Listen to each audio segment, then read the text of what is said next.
On the 11th day of Christmas, my true love gave to me a magical love story. Genuine loving friendships, endless admiration, infinite potential, quick-witted brains, a confident way of being, a fat bank account, a healthy mind and body, stunning good looks, feeling really loved, and all of my heart's greatest desires. Welcome back to my channel. It's Hillary Jubilee. We are on day 11 of the Self-Concept Challenge. We're focusing on a lover today, a specific person, a relationship, a partnership, whatever you want to call it. And whether or not you are single, whether you're in a relationship, whether you have your eye on somebody or you want to create somebody out of thin air, I have a video about creating an SP out of thin air, and I have a video that's on its way that is very overdue of my SP story, recreating your SP. That will be coming. And yeah, so regardless of your relationship status, doesn't matter. So obviously if you're in a relationship, you can always improve the relationship. You can get closer, you can get stronger, you can, improve communication, whatever it is. If you're single and you want to be in a relationship, wherever you're standing, it doesn't matter, and all possible realities already exist. So if you're single and you have your eye on somebody, there's a version of them who's already in a relationship with you in a different reality that already exists. All potential realities already exist. You're just getting into the state of being and making that your dominant state of being to match up with that reality, and dropping the old story, because the more you tell the old story, complain about what is, you're looking at what is, whatever you focus on grows. So if you keep on complaining about what you don't have, if you complain that you're single, if you complain that you're lonely, if you complain that they're not showing up how you want, you're pointing your finger at what you want more of, and you're creating more of what you don't want. So creating a relationship is one key quote that I love to say, that I've said many times, and I'll say it again. It's from Florence Scovel Shinn. She has a few books that are really good. One is called The Game of Life and How to Play It. She's got a couple books, but anyway, so the quote that I'm speaking about is, your ships sail in on I don't care sea. So what this means is if you are if you're stuck in a needy energy and you need this relationship to complete you, you need that person to make you feel happy. Newsflash, that's not how it works. Like, even if they do come in and you're in that state, something's gonna go wrong. Trust me, things will not be right. If you rely on somebody else to make you happy, it's not the way. It's not the way. It's not the way. It's backwards. It's upside down. It's wrong. You have to cultivate that love and that feeling of happiness from within yourself. You cannot rely on outside things, outside circumstances, or people to make you feel okay.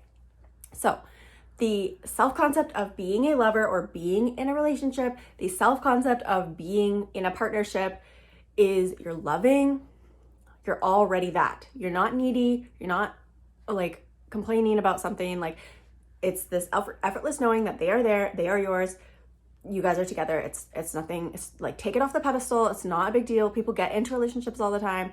People change their mind about things all the time. People say things they don't mean. Like, regardless of your circumstance, if somebody has said, I never want to see you again, or if somebody has said, it's not about like, we don't chase, we don't stalk. It's not about that. But I just mean, if people can say things they don't mean sometimes. So if you have a desire and, no matter how bad it looks, you can change it with your mind. And it's not about, fixing or changing anything out there. It's about lifting yourself up into a different state so that you don't need that thing to be happy, and letting go of that need. So ship sailing in on I don't care sea means you want to adopt a feeling of I don't give a fuck, an air about it. Like your concept of self is, you know your worth, you feel into your worthiness of a relationship. You know that you are worthy of that relationship. You are not needing that thing. You don't need it. You don't care. You don't need it to show up. You don't care if it shows up tomorrow, next month, next year. And the irony in that is that, like, as soon as you stop fixating and needing it to happen, and you are okay and you have acceptance of where you're at, and you don't care as much about it, because fixating and caring so much and needing, that needy energy is very repellent. So not needing anything, not caring, your ship sailing on I don't care sea. Step back, know who you are, step into your queen energy or your king energy or your, worthiness energy, step into that, then your ships sail in. Your ships come in. You're waiting for your ships. They will sail in on the sea of I don't give a fuck. So that is one piece of advice that is the energy that I, gave off when my specific person, my boyfriend, shifted. Another thing I like to say on the topic of specific people is, would you date you? Would you date you? So Dr. Joe Dispenza says this, like, become the person that you would want to be with. Like, if you're complaining all the time about your circumstances, like, would you want to be with somebody who complains about their circumstances all the time? Not fun to be around, right? So create a version of you who you would want to date. If there's areas that you can improve in, focus on those and bring yourself up into a state where you're proud of who you are, so that, you're going to attract somebody similar to that level of who you are. So become somebody that you would date. Become that person. That person's going to mirror back to you. Regardless, they're going to be your mirror either way, but you want to become somebody that you would date. Another thing with manifesting something, especially if you have subconscious blocks about it, or you feel like it's something that's taking you a long time, is to have acceptance of your worst fear. So what's your worst fear with a lover or a partner? That you'll be alone forever? Is it that nobody will love you? Is that you're not worthy? Identify what your blocks are or what your limiting beliefs are around this area, and then look at them. So if you really were alone forever, would you die? No, you wouldn't. So kind of go down that path for a second. If I was alone forever, what would happen? Nothing. You'd be fine.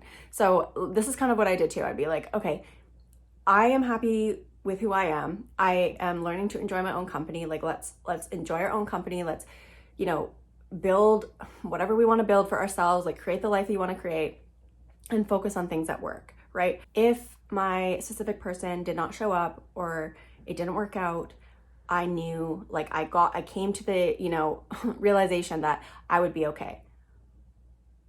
And it's that not needing anything, because, you are God. So God is everything, or the universe, or whatever.